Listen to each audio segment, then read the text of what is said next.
What are you doing, Okolan? Wake up! Don't you recognize us, my boy?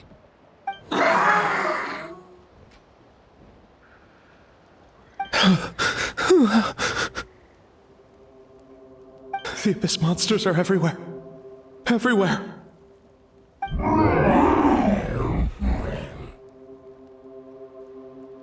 They've taken over the tribe. No corner is safe. Did we lose the battle? No. It's pointless to think about that now. A warrior only has one job. Fight until the very end. Careful! He's not himself! Okolan!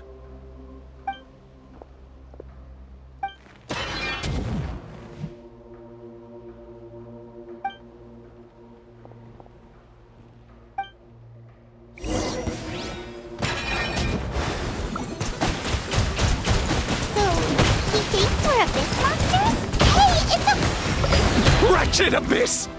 Get out of my tribe! Riptide!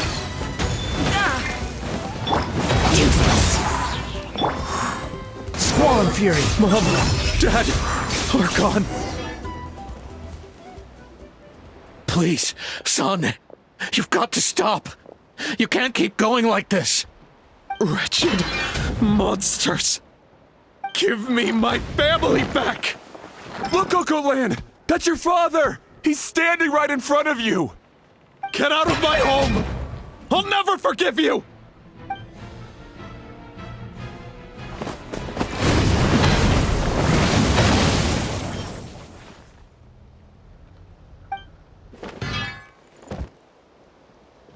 Are you all right, sir? I'm fine. Please, don't hurt my son. He's just trying to protect his home.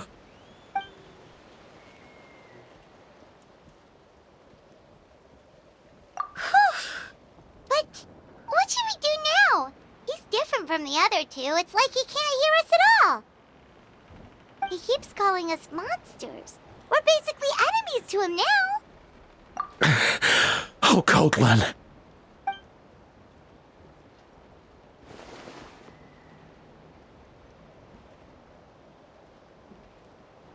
Abyssal corrosion syndrome.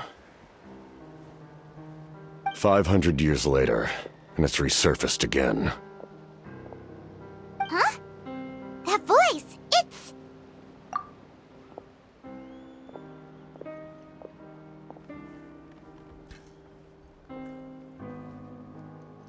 Direct contact with high concentrations of abyssal power causes irreversible mental trauma in most people. The exact presentation will vary according to trauma level. Some will suffer from superficial hallucinations and maintain the capacity to perceive the outside world. In such cases, verbal and physical interaction can be used to break through the hallucination. However, there are also those who are so far gone, entrenched in hallucinations so deep, that medical intervention is the only option. That's why we developed the Drought of Lucidity. The draft of lucidity? It's a kind of medicine that can dispel the psychological impact of the Abyss. The treatment comes with severe side effects, including chronic migraines for the rest of the patient's life. So, it's reserved for the worst cases. This man is a devoted warrior, one not easily swayed from battle. That is precisely why it's so difficult to pull him out of this hallucination. If you trust me to be true to my word, give him this.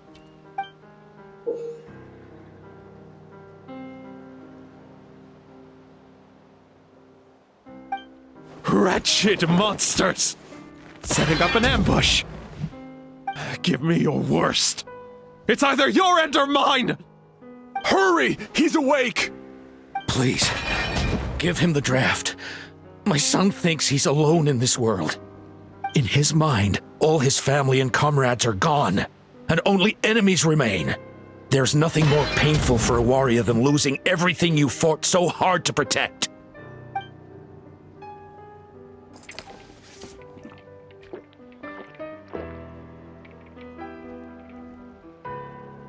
Monsters!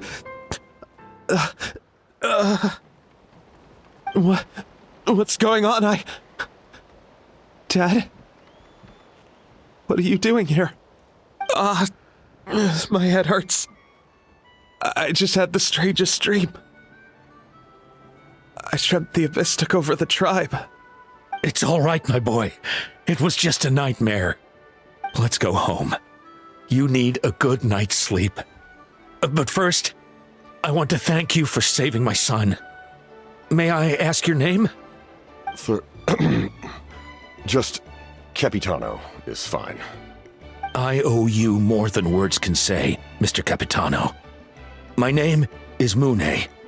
You're welcome in my home anytime. Time to go, son. Can you stand?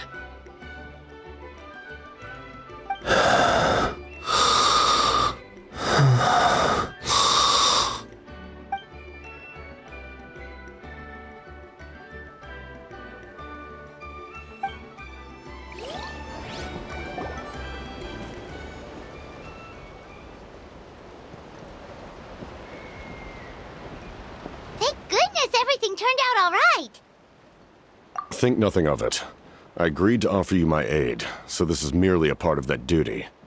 Besides, I care deeply about this land. Right! When we were with Moika, you told us you and your soldiers defended Natlan against the Abyss 500 years ago. That's right. My desire to protect this nation remains unchanged. When my platoon arrived in Natlan 500 years ago, like you, we were true outlanders. But as time passed, I encountered the people of this land and witnessed their desperate struggle against the Abyss. Though many of the warriors were rash and inexperienced, they were steadfast and fearless in battle, willing to do anything to protect their fellow citizens, oftentimes with complete disregard for their own survival. Just as I fought for the glory of Conria, they fought for the survival of their nation. We happened to share a common enemy, so I decided to offer my aid. We fought side by side to the very end. I traveled to many places after that, but I never forgot this land. Even now, my work in Natlan remains unfinished.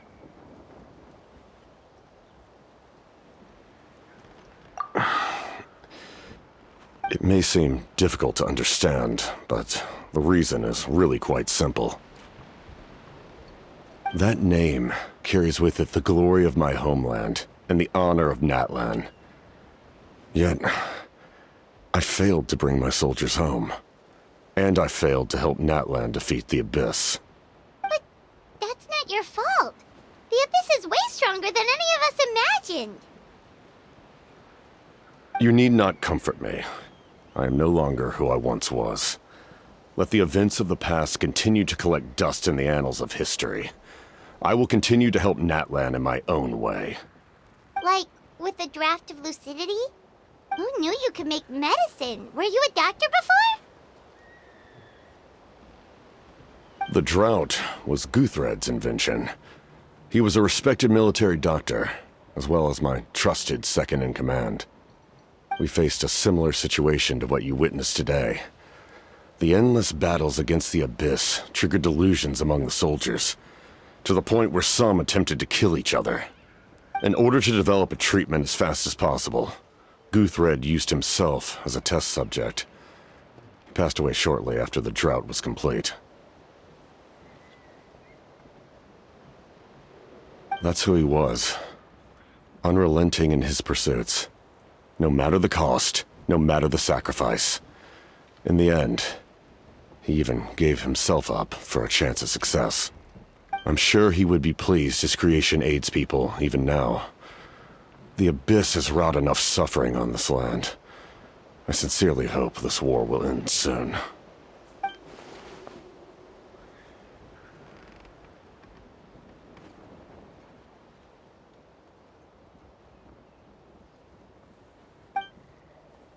Stop worrying about other people's survival, about their losses and sacrifices. You just need to win. That must be why I've returned. For this moment. Please finish what you set out to do, Commander. You're more perceptive than I imagined. However, some things are better kept secret for now. We may be working together, but our goals are not entirely aligned. What's with the secrets all of a sudden? Paimon's starting to think we should be more careful around you. I do not mean to jeopardize the trust between us. I simply prefer to keep this to myself, because it's a personal matter. All I can tell you is this.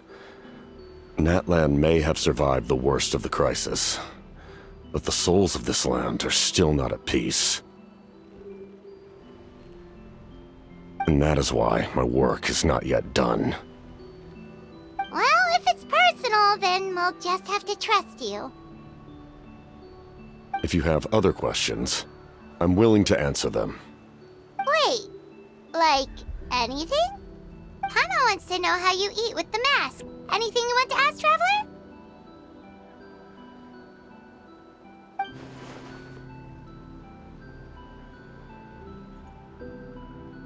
Natlan must pay the price for Mawika's use of the Ruler of Death's power.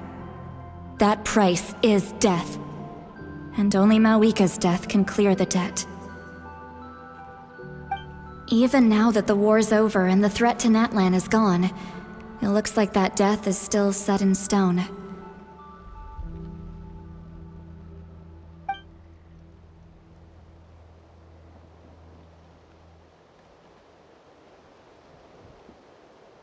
In the garden cultivated by the gods, flowers and weeds grow side by side. When the weeds compete for nutrients in the soil, the gardener intervenes to inhibit their growth. I'm not one to pass judgment based on my own standard of right and wrong. But it is an undeniable fact that she is responsible for my suffering, as well as that of my people. If that explanation is too difficult to understand, allow me to show you exactly what I mean.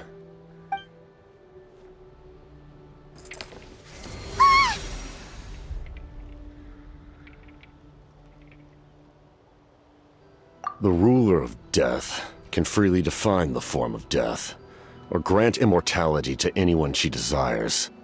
Her power is a rule in and of itself. Faced with such an overwhelming level of power, it can feel hopeless to resist.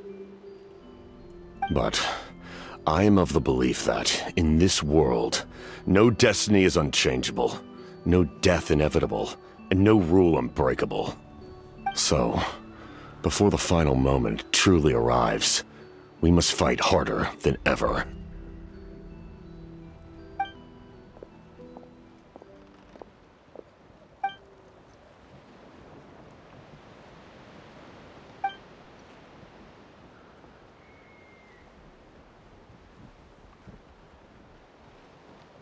Oh, did something happen?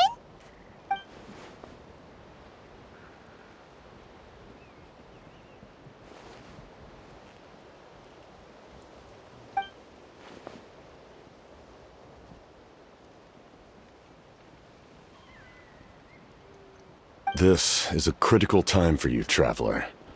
It's best not to delay, so let us end our conversation for now. Best of luck to you all. Goodbye.